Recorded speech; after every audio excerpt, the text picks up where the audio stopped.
introduce one of our best-selling products, which is the B34XT line voltage RGB strip light. All right, we do sell it in 25, 50, and 165 foot rolls. This strip is ETL rated for indoor and outdoor use, UV protected, and cuttable every 12 inches.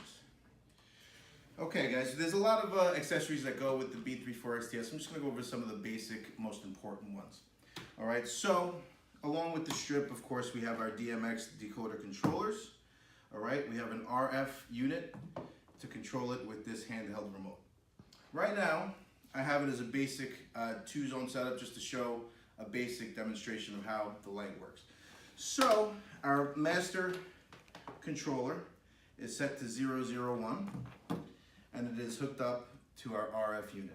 All right, our second controller, which is also hooked up to our first controller, is set to channel 005, which basically means I have a two-zone setup of the B34XT.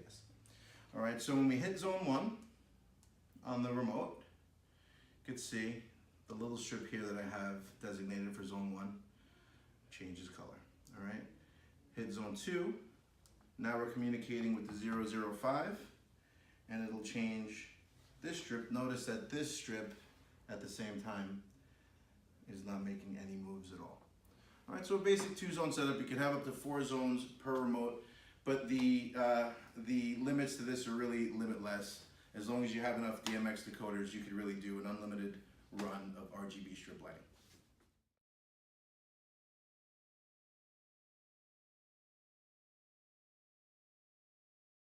System, right? The DMX system is a 4-conductor system. So you're gonna have your V+, red, green, and blue. Okay, V+ is black, red is red, green is green, white is blue.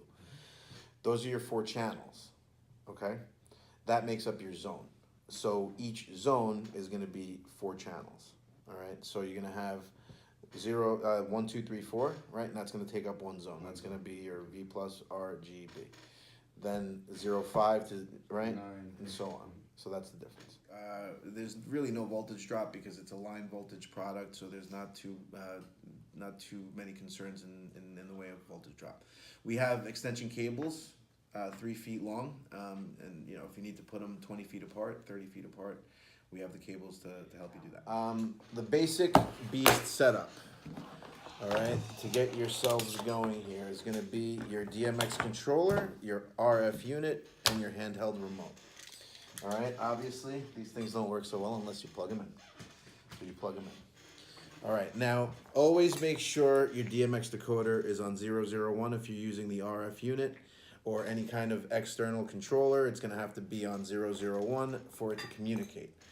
Now, you have 4 legs coming out of the controller, which are gonna be your line voltage out, your plug, your LED output, which is gonna go into your strip lights. Then you have DMX in and DMX out. All right, we're gonna be interested in the DMX in. The DMX out only goes to another DMX controller if you have multiple zones, and you can daisy chain however many you need. But the DMX in is gonna go into your RF. So we're gonna hook the RF into the DMX in. All right, and now you have your basic setup, right? Let's get our light plugged in. Now, this is a grooved fitting. It might be hard to see in the camera, but it only goes one way. So there's a groove here, and there's a groove here, and that's how it goes. So we get our lights plugged in.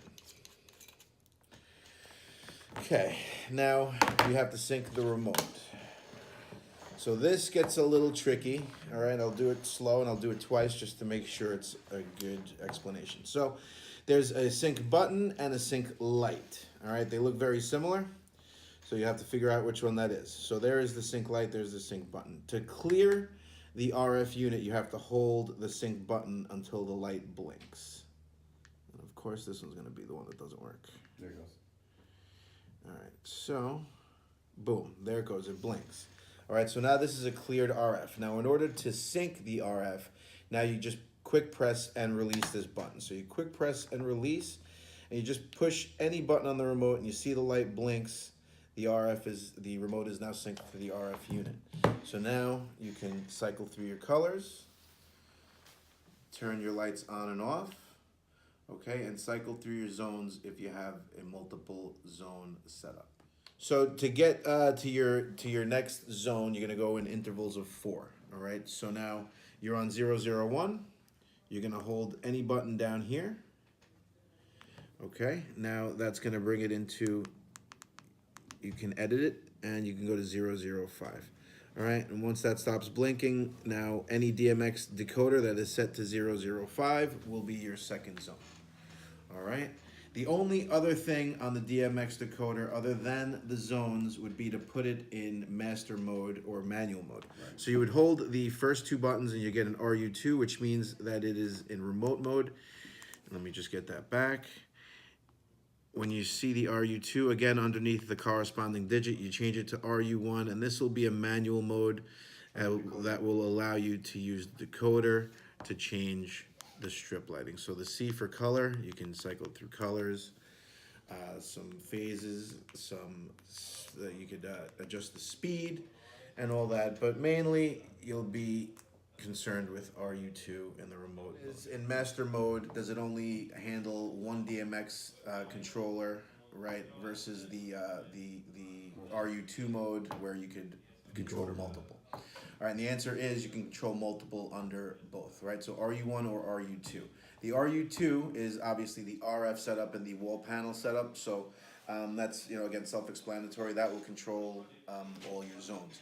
However, if you have it in master mode, the first one will be your master controller, and then the other corresponding ones you can set them up. 001 is your zone 1, 005 is your zone 2, 009 is zone 3, and so on, and control them like that. And you can find all this online at lumilum.com under Cut Sheets and Forms.